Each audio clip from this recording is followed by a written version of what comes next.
पाकिस्तान ने ईरान और अमेरिका के बीच जंग रोकने के लिए एक बड़ा प्लान पेश किया है और सीज फायर की उम्मीदें जाग गई हैं। ईरान और अमेरिका दोनों के पास यह प्लान पहुंच चुका है। तमाम दुनिया भर की हेडलाइंस यही कह रही हैं। सोर्सेस के मुताबिक ये खबर छापी गई जिसमें लिखा गया कि पाकिस्तान ने ईरान और अमेरिका के साथ एक ऐसा फ्रेमवर्क शेयर किया है जिसमें फौरन जंगबंदी यानी इमीडिएट सीज फायर की बात कही गई है। फौरन का मतलब आज, अभी, किसी भी वक्त। अस्सलाम वालेकुम नाजरीन। पाकिस्तान के field marshal general Asim Munir ने जिस तरह से छक्का लगाया, अमन का छक्का लगाने की कोशिश की है, पहले भी और अब भी। अब सारी दुनिया जो है वो तमाशाई बन के बैठी है, खौफजदा होकर बैठी है, रोना रो रही है, लेकिन कोई आगे बढ़ के अमन की बात नहीं कर रहा, कोई अपने हिस्से की शमा जलाने की कोशिश नहीं कर रहा। लेकिन पाकिस्तान जो है एक बार फिर से उसने दिल जीत लिए हैं, एक बार फिर से वो आगे बढ़ा है। Field marshal general Asim Munir, ये राइटर की रिपोर्ट है और राइटर की रिपोर्ट कहती है कि एक प्लान दिया गया है ईरान को और अमेरिका को, पाकिस्तान की तरफ से एक रास्ता दिखाया गया है। और ये रास्ता दिखाने वाला कौन है? Field marshal general Asim Munir.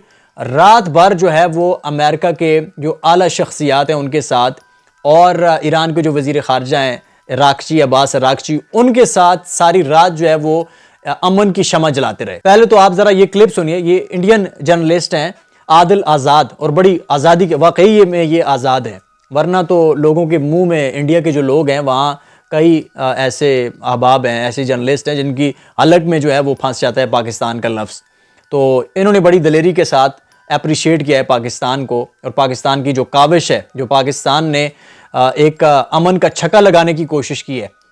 सारी दुनिया खामोश है और उस वक्त पाकिस्तान जो है वो आगे बढ़ रहा है। सिर्फ पाकिस्तान को फ़ायदा नहीं है इसका इंडिया को शायद ज़्यादा फ़ायदा मिल जाए जब अमन हो, तो पाकिस्तान को नहीं पूरी दुनिया को फ़ायदा होगा। लेकिन अब पूरी दुनिया खामोश बैठी हुई है, तमाशाई बनी बैठी हुई है और पाकिस्तान जो है वो आगे बढ़ के अपना रोल अदा करने की कोशिश कर रहा है। और सुनिए ज़रा आज़ाद साहब क्या कह रहे हैं। पाकिस्तान ने ईरान और अमेरिका के बीच जंग रोकने के लिए एक बड़ा प्लान पेश किया है और सीज फायर की उम्मीदें जाग गई हैं। ईरान और अमेरिका दोनों के पास यह प्लान पहुंच चुका है। तमाम दुनिया भर की हेडलाइंस यही कह रही हैं। सोर्सेस के मुताबिक ये खबर छापी गई जिसमें लिखा गया कि पाकिस्तान ने ईरान और अमेरिका के साथ एक ऐसा फ्रेमवर्क शेयर किया है जिसमें फौरन जंगबंदी यानी इमीडिएट सीज फायर की बात कही गई है। फौरन का मतलब आज, अभी, किसी भी वक्त। इस प्लान का मकसद स्ट्रेट ऑफ हॉर्मुज़ को दोबारा खोलना और दोनों मुल्कों के बीच जारी इस खौफनाक टकराव को खत्म करना है। अगर सब कुछ ठीक रहा तो मंडे यानी आज से ही इस पर अमल शुरू हो सकता है। हो जाएगा नहीं, हो सकता है, दोनों मान जाएं तो। पाकिस्तान के इस पीस प्लान और 45 दिनों की डेडलाइन को समझ लीजिए। 6 अप्रैल को 2026 को दुनिया भर के अखबारों में छपी खबरों के मुताबिक पाकिस्तान इस वक्त दोनों मुल्कों के बीच बातचीत का इकलौता जरिया बना हुआ है। इस नए प्लान के तहत पहले फेज में 45 दिनों का सीज फायर होगा ईरान और अमेरिका के बीच। इस दौरान एक परमानेंट एग्रीमेंट पर बातचीत की जाएगी। अगर जरूरत पड़ी तो इस वक्त को और भी बढ़ाया जा सकता है।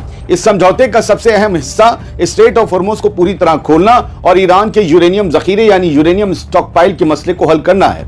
हालांकि एक्सपर्ट्स का यह कहना है कि ईरान इन दो बड़े मुद्दों पर सिर्फ 45 दिनों के लिए पूरी तरह पीछे हटने को तैयार नहीं होगा। इसीलिए बीच का रास्ता निकालने की कोशिशें की जा रही हैं। ईरान ने साफ कर दिया है कि वो गजा या लेबनान जैसी सिचुएशन नहीं चाहता जहां कागजों पर तो सीज फायर हो लेकिन अमेरिका और इसराइल जब चाहे हमला कर दे। ईरान एक ऐसा मजबूत भरोसा चाहता है जिसे तोड़ा ना जा सके। मीडिएटर्स ने ईरान को आगाह किया है कि अगले 48 घंटे इस डील के लिए आखिरी मौका है। जानकारों का भी और एक्सपर्ट्स का भी यह कहना है कि इस डील के कामयाब होने के चांस कम हैं, लेकिन जंग को और ज्यादा बढ़ने से रोकने का यह आखिरी और इकलौता रास्ता बचा है, यानी ये लास्ट चांस है। अगर आज तमाम पॉइंट्स पर रजामंदी बन जाती है तो इसे आज ही फाइनल कर दिया जाएगा, यानी आज की रात तक का वक्त बेहद अहम है। 6 अप्रैल की बात कर रहा हूं मैं। 6 अप्रैल तक का वक्त बहुत अहम है। दोस्तों, मेरा मानना है कि यह कोशिश मिडिल ईस्ट में तबाह होते अमन की आखिरी उम्मीद है।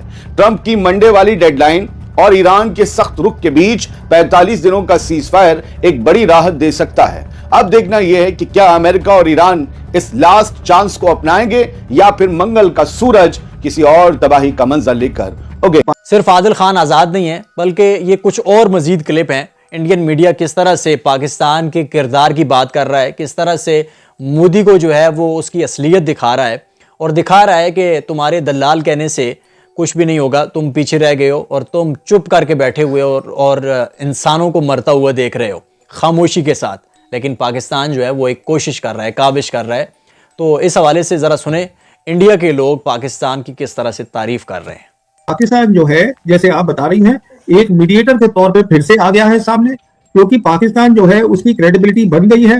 वो दोनों साइड को एक्सेप्टेबल है, ईरान को भी एक्सेप्टेबल है, उनसे बात कर रहा है, उनके फॉरेन मिनिस्टर अराकी से, आसिम मुनीर जो उनके आर्मी चीफ है बात कर रहे हैं, साथ में बात कर रहे हैं वाइस प्रेसिडेंट जेसी वैंस से।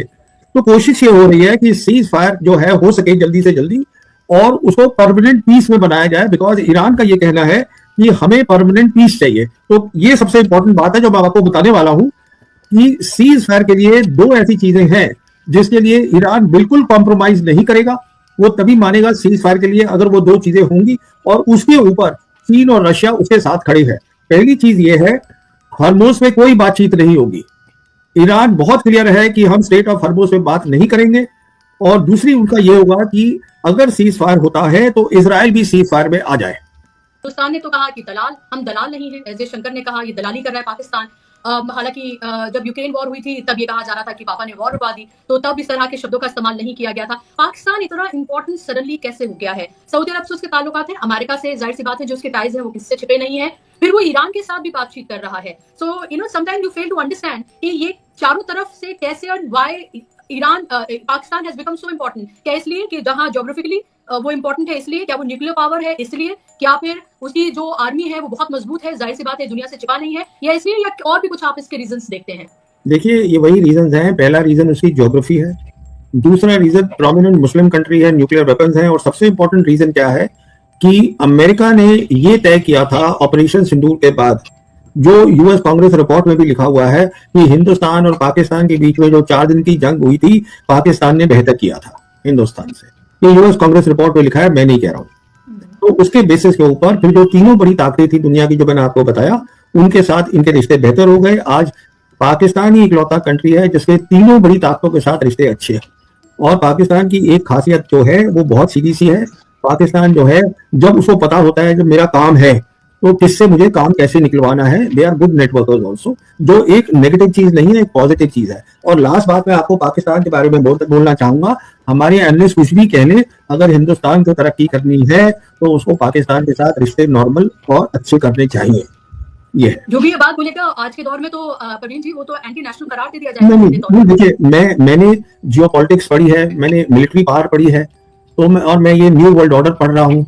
मैं वो बात कर रहा हूं जो मेरे देश की बेहतरी के लिए है। मेरे देश की बेहतरी इस बात में है कि हिंदुस्तान पाकिस्तान के रिश्ते अच्छे हों तो दोनों की काफी तरक्की होगी एक साथ। हम वो मुल्क हैं जो एक ही साथ थे और हमें एक साथ ही चलना है, स्पेशली जब अब नया वर्ल्ड ऑर्डर बन रहा है। उनकी खामियां हैं, हमारी भी खामियां हैं, ऐसी बात नहीं है। उनकी भी बहुत खामियां हैं, उनके पॉजिटिव्स हैं, हमारे भी पॉजिटिव्स हैं। पर ये कहना कि वो दुश्मन है, वो ये है, वो है, इस बातों को जब आदमी ठंडे दिमाग से सोचता है और ये सोचता है कि इसमें मेरे मुल्क की क्या बेहतरी है, तो वो इसी नतीजे में पहुंचेगा जो मैं आपको बता रहा हूँ। जी, अगर आज ये कोई, आप तो इतना शायद हिम्मत कर पा रहे हैं और शायद आप बहुत अनकंफर्टेबल ट्रुथ है जो कह पा रहे हैं बहुत सहजता से, अदरवाइज तो आज के दौर में तो शायद कोई कह ना पाए, क्योंकि हर दूसरे इंसान को पाकिस्तानी और देशद्रोही होने का टैग लगा दिया जाएगा। और अगर ये हो जाएगा तो शायद बीजेपी की पूरी पॉलिटिक्स ही धराशायी हो जाएगी, क्योंकि हर दूसरे शख्स को, खासकर मुसलमानों को, तो वो पाकिस्तान भेजने की बात ही कहते रहे हैं। 2 लास्ट क्वेश्चन मेरे आपसे। एक तो ये कि लोग जब पाकिस्तान पिक्चर में आता है तो हमेशा लोगों का ये कहना है कि भाई वो धोखा दे सकता है, खासतौर पर जो मौजूदा वहां की सरकार है उसमें जो बैठे लोग हैं। उन्होंने इमरान खान के साथ जो किया, और वो जिस तरह से एक तरह से कहते हैं कि भाई बिल्कुल अमेरिका के पिट्ठू और गुलाम बने हुए हैं, और वो ईरान के साथ ऐसा कैसे कर सकते हैं। लोगों ने ये भी कहा कि हो सकता है कि जब बूट्स ऑन ग्राउंड हो तो पाकिस्तान का इस्तेमाल कर दिया जाए। क्या इनमें से किसी भी चीज पर आपको लगता है कि कोई पॉसिबिलिटी है? देखिए, ऐसा है कि हर मुल्क को अपना नेशनल इंटरेस्ट देखना चाहिए, और पाकिस्तान भी वही करता है, हिंदुस्तान को भी वही करना चाहिए। हिंदुस्तान का आज नेशनल इंटरेस्ट ये है कि आप जो है उसके अमेरिका के दुमछुल्ले मत बने।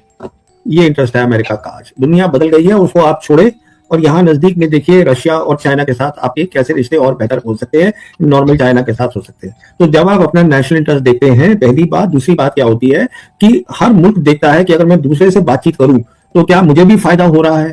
तो अगर आप बात करेंगे पाकिस्तान से तो दोनों देशों का फायदा होगा। जब दोनों का फायदा होता है उससे म्यूचुअल ट्रस्ट बनता है। इसका कोई लेना देना नहीं है कि पाकिस्तान ने उसको धोखा दिया और हमने इसको धोखा दिया। तो सवाल ये है कि आप आंख बंद करके देखिएगा पाकिस्तान के साथ किन किन मुद्दों पे हम क्या क्या बात कर सकते हैं, और वो भी सोचेंगे आंख खोल कर क्या कर सकते हैं। मैं ये कहने की कोशिश आपसे कर रहा हूँ कि हमारे देश से बहुत फायदा हुआ। हम आंख खोल के चाइना के साथ नॉर्मल रिलेशंस करें और हम आंख खोल के अपने पाकिस्तान के साथ नॉर्मल रिलेशंस करें, ये सोचते हुए कि दोनों मुल्क, अमेरिका, सारे मुल्क अपना फायदा सबसे पहले देखते हैं कि हाँ मेरा फायदा है इस इंसान से बात करने में कि नहीं। अगर नहीं है तो वो क्यों बात करेगा।